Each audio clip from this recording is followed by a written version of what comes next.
My friend Angie says it. She has a book coming out on this called Ready as a Lie, right? Because there really is no ready. The ready is when you go. I found, and I'll only talk about myself, my biggest hangups or my biggest resistance and my quote unquote things that got in the way of my success were, number one, being attached to what it looked like, and number two, being attached to the outcome. And those two things are just guaranteed roadblocks over and over and over again. Because the moment you're creating to have a specific agenda, it becomes manipulative, right? And it loses the essence of what it was that was there. And then the moment you're attached to what it looks like, you're now changing the meat of it to try to manipulate, and it doesn't work. And I was like, listen, just practice and practice and practice and practice.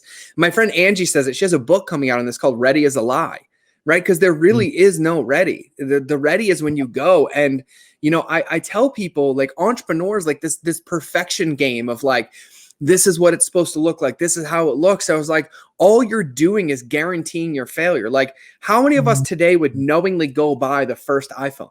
None of us. None of us.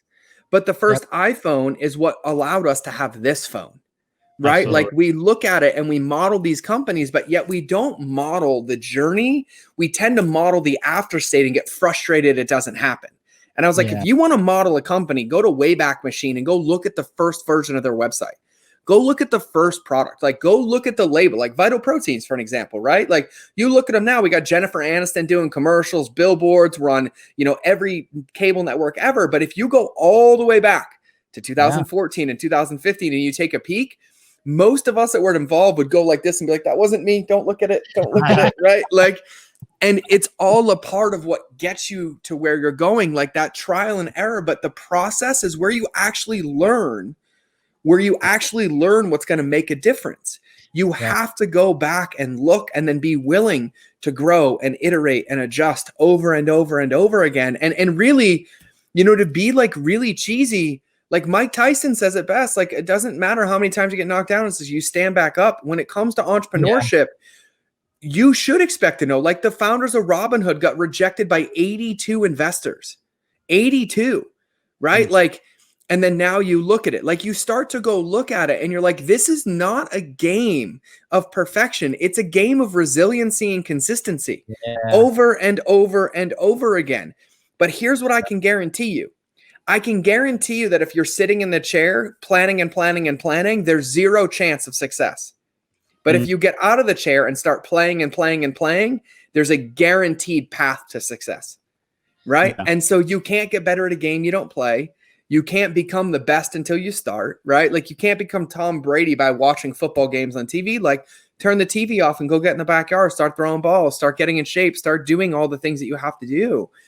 And really, it's, I don't know, like, I think deeper, and I'm sharing this because it was a big thing for me. I think deeper, a part of me thought that when I made it, or if it looked right, or if I had that big launch, it would create this safety net where I would feel better. But the truth is that the only safety net we have is the one that we're committed to showing up and playing every day, right? No business as built is going to get to the next level by staying at the same level. Your offer is not going to convert forever. Your ad is going to get fatigued in 30 to 60 days. Your emails are going to stop working because you're going to get a different avatar. Like, what we have to fall in love with is that this is a game, and we're all willingly playing it, because you have two choices. You either play the game to win the game, or you give up the game and go get a 9-to-5. And that's the only way that this game is quote unquote won, is realizing that it is an infinite game, and it's one that you'll never finish. It's one that you have to fall in love playing over and over and over again in order to get there.